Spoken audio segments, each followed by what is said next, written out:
اعوذ باللہ من الشیطان الرجیم بسم اللہ الرحمن الرحیم ان اللہ وملائکتہ یصلون علی النبی یا ایہا الذین آمنوا صلوا علیہ وسلموا تسلیما اللہم صل علی محمد وآل محمد۔ ناظرین، جیسا کہ آپ بخوبی آگاہ ہیں، رسول اعظم صلی اللہ علیہ وآلہ وسلم کے میلاد کے ایام ہیں۔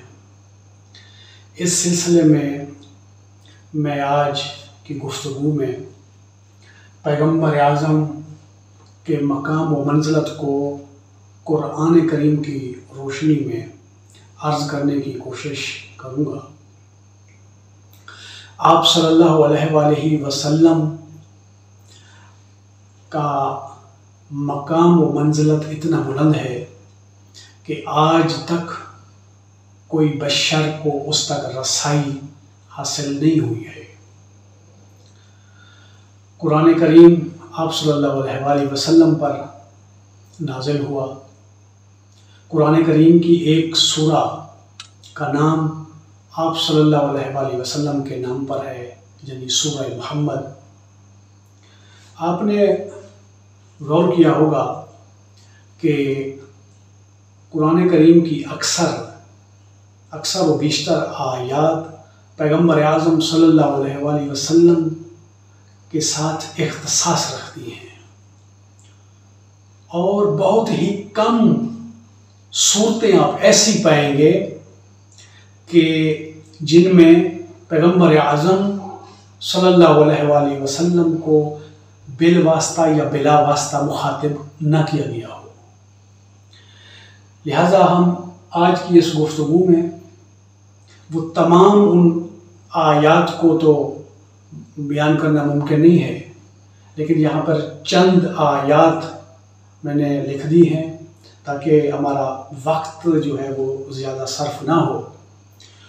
ان کی روشنی میں ہم پیغمبر اعظم صلی اللہ علیہ وآلہ وسلم کے مقام و منزلت کو بخوبی سمجھ سکیں گے۔ اس میں تفاسیر یا دیگر کتابوں کا مطالعہ کرنے کی بھی اتنا زیادہ دقت پیش نہیں آئے گی۔ فقط اگر ہم غور سے ان آیات کو پڑھ لیں اور ان کا ترجمہ سمجھ لیں تو یہ آیات بہترین انداز میں ہماری رہنمائی کر رہی ہیں اور پیغمبر اعظم کے مقام و منزلت کو سمجھنے کے لیے بہترین رہنما ہے۔ لہذا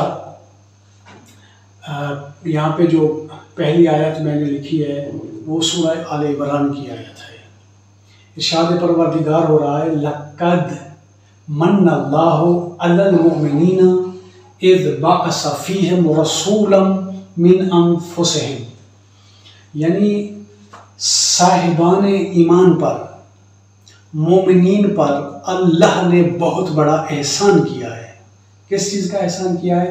اِذْ بَعَثَ فِيهِمْ رَسُولًا مِّنْ أَنفُسِهِمْ، یعنی ان کے درمیان، یعنی مومنین کے درمیان میں ان میں سے ایک رسول کو بھیجا ہے۔ یعنی اس آیت سے آپ بخوبی سمجھ سکتے ہیں کہ آپ صلی اللہ علیہ وآلہ وسلم کے وجود مقدس کو اللہ تبارک و تعالیٰ ایک بطور احسان کے بیان فرما رہا ہے۔ یعنی قرآن کریم میں آپ کے اس وجود کو ایک بطور احسان ذکر کیا گیا ہے۔ جو میلاد کی مخالفت کرتے ہیں ان کے لیے لمحہ فکریہ ہے کہ نعمتیں اللہ کی بہت زیادہ ہیں، جیسے سورہ نحل کی غالباً سورہ نحل کی آیت نمبر 18 ہے کہ ان تعدوا نعمت اللہ لا تحصوها، اگر تم اللہ کی نعمتیں شمار کرنے لگو تو تم شمار نہیں کر سکو گے۔ یعنی اللہ کی اتنا بے شمار نعمتیں جو ہے وہ اس کائنات میں موجود ہیں، لیکن اپنی ان نعمتوں کے لیے احسان نہیں جتلایا ہے، بطور احسان کے وہ ذکر نہیں ہوئے ہیں۔ یہاں پہ آپ صلی اللہ علیہ وآلہ وسلم کے وجود مقدس کو یعنی ایک احسان کے طور پر بتایا جا رہا ہے کہ اللہ نے تم لوگوں پر احسان کیا ہے۔ اب اس سے آپ کو یعنی آپ اچھی طرح سے سمجھ سکتے ہیں کہ پیغمبر اعظم صلی اللہ علیہ وآلہ وسلم کتنا اہمیت رکھتے ہیں، ان کی منزلت اور مقام کتنا بلند اور اعلیٰ ورفع ہے۔ اور دوسری آیت کو آپ ملاحظہ فرمائیں، وَمَا أَرْسَلْنَاكَ إِلَّا رَحْمَةً لِّلْعَالَمِينَ، یعنی آپ صلی اللہ علیہ وآلہ وسلم کو عالمین کے لیے رحمت بنا کر بھیجا گیا ہے، یعنی آپ دو جہانوں کے لیے رحمت ہیں۔ اب خود آپ دیکھیں کہ ایک شخصیت، ایک ہستی جو پورے عالمین کے لیے رحمت ہے، وہ کن منزلتوں اور عظمتوں پر فیض ہے۔ وَإِنَّكَ لَعَلَىٰ خُلُقٍ عَظِيمٍ، سورہ قلم کی آیت نمبر 4 ہے۔ یعنی آپ اخلاق کے عظیم مرتبے پر فیض ہیں، یعنی قرآن میں اللہ تبارک و تعالیٰ فرما رہا ہے اور کہ آپ اخلاق کے عظیم ترین مرتبے پر فیض ہیں۔ یہ آیت بھی جس موضوع پہ ہم آرائز پیش کر رہے ہیں اس کو بخوبی سمجھا رہی ہے۔ اور آگے اس آیت پہ غور کریں کہ اللہ تبارک و تعالیٰ نے اپنی محبت کو رسول اللہ کی اطاعت کے ساتھ وابستہ کیا ہے۔ ان کنتم تحبون اللہ فاتبعونی، یعنی اے رسول، انہیں اس سے پہلے قول بھی ہے کہ انہیں کہہ دیجئے کہ اگر تم اللہ سے محبت کرتے ہو، دعویٰ کرتے ہو کہ ہم اللہ پر ایمان لائے ہیں اور اللہ سے محبت کرتے ہیں، تو انہیں کہو کہ فتبعونی، یعنی تم میری پیروی کرو۔ یعنی اگر تم میری پیروی نہیں کرتے ہو، تم اگر نافرمان ہو تو تم اپنے دعوے میں جھوٹے ہو۔ اگر تم اللہ سے محبت کرتے ہو تو میری اطاعت کرو۔ آگے کی آیات دیکھیں، وَمَا أَتَاكُمُ الرَّسُولُ فَخُذُوهُ وَمَا نَهَاكُمْ عَنْهُ فَانْتَهُوا، یعنی جو تمہیں رسول دے دیں وہ لے لو اور جس سے روکیں رک جاؤ۔ اپنی مرضی کی چیزیں دین میں داخل مت کرو، جو رسول دیں گے وہ لینا ہے، جس سے روکیں گے اس سے رکنا ہے۔ رسول نے ہمیں دیا ہے جو وہ ہم لیں گے۔ اور اسی طرح وہ میں اس آیت کے ساتھ جو مطلب میں کہنا چاہتا ہوں وہ بھی ساتھ شامل ہو جائے۔ اور اگلی آیت میں دیکھیں، وَمَا يَنْطِقُ عَنِ الْهَوَىٰ إِنْ هُوَ إِلَّا وَحْيٌ يُوحَىٰ، یعنی پیغمبر اعظم اپنی خواہش سے کلام نہیں کرتے ہیں، وہ بات اپنی خواہش سے نہیں کرتے، بلکہ یہ تو وحی خدا ہوتی ہے، اللہ کی طرف سے وحی ہوتی ہے۔ إِنْ هُوَ إِلَّا وَحْيٌ يُوحَىٰ، یعنی وحی کے علاوہ آپ بولتے نہیں ہیں، یعنی وحی کے علاوہ آپ کلام نہیں کرتے ہیں۔ لہٰذا آپ ان دونوں آیات کی روشنی میں کہ جو آپ رسول آپ کو دے وہ لے لیں، جس سے روک لیں، رک جائیں، اور اسی طرح کہ وحی پروردگار کے علاوہ آپ کلام نہیں کرتے ہیں۔ تو آپ نے جس طرح فرمایا انی تارک فیکم ثقلین، یعنی میں تمہارے درمیان دو گراں قد چیزیں چھوڑے جا رہا ہوں، تو یہ وحی کے مطابق ہے، وہاں پہ وہ ان کی اپنی خواہش کے مطابق نہیں ہے۔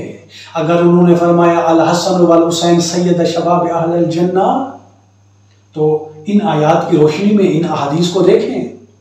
یا خم غدیر کے موقع پر وہاں پہ جو خطبہ دیا، فرمایا من کنت مولاہ فہذا علی مولا، علی منی وانا منہ، حسین منی وانا منہ، یعنی یہ وحی کے مطابق آپ کلام فرماتے ہیں۔ آگے آپ پیغمبر اعظم صلی اللہ علیہ وآلہ وسلم کی عظمتوں کے اندازہ لگائیں۔ ارشاد پروردگار ہے لا امرک، یعنی اے رسول آپ کی زندگی کی قسم، اے رسول آپ کی جان کی قسم، یعنی اللہ تعالیٰ آپ کی زندگی کی قسم کھا رہا ہے۔ یہ یہاں ایک میں دیکھ رہا تھا کہ حضرت عبداللہ بن عباس فرماتے ہیں کہ آپ صلی اللہ علیہ وآلہ وسلم کی ذات سے کوئی بشر افضل نہیں ہے، اور نہ پیدا ہونا ہے۔ اسی لیے اللہ تبارک و تعالیٰ نے آپ کی اس افضلیت کی بنیاد پر آپ کی زندگی کی قسم کھائی ہے۔ یہ کوئی عام بات نہیں ہے۔ اس سے آپ پیغمبر اعظم صلی اللہ علیہ وآلہ وسلم کے مقام و منزلت کو آپ پہچانیں، اور جو دشمنان اسلام نے پیغمبر اعظم صلی اللہ علیہ وآلہ وسلم کے اس مقام و منزلت کو کم رنگ کر کے پیش کرنے کی کوشش کی ہے، آپ اسے قرآن کی روشنی میں بخوبی سمجھ سکتے ہیں۔ آگے کی آیت دیکھیں، یا ایھا الذین آمنوا لا ترفعوا اصواتکم فوق صوت النبی، یعنی اے ایمان والو اپنی آوازوں کو رسول اللہ صلی اللہ علیہ وآلہ وسلم کی آواز سے بلند مت کرو، پیغمبر نبی اعظم کی آواز سے اپنی آوازوں کو اونچا مت کرو۔ آگے اس کا وہ بھی بیان، نتیجہ بھی بیان ہوا ہے، اگر آپ نے ایسا کیا تو تمہارے اعمال حبط ہو جائیں گے، تمہارے اعمال جو ہے نا وہ ہوا میں اڑ جائیں گے، ایسے ہے جیسے تھے نہیں۔ تو خود یعنی اللہ کے نزدیک اور رسول کی عظمت و منزلت یہ ہے کہ ان کے سامنے آپ اونچا نہیں بول سکتے ہیں۔ لہذا میں دعوت فکر دوں گا کہ آپ تفاسیر کا مطالعہ کریں اور دیکھیں اور ان چہروں کو پہچانیں کہ پیغمبر اعظم صلی اللہ علیہ وآلہ وسلم کے آگے کون ہیں جو اونچی آواز سے بولتے رہے ہیں۔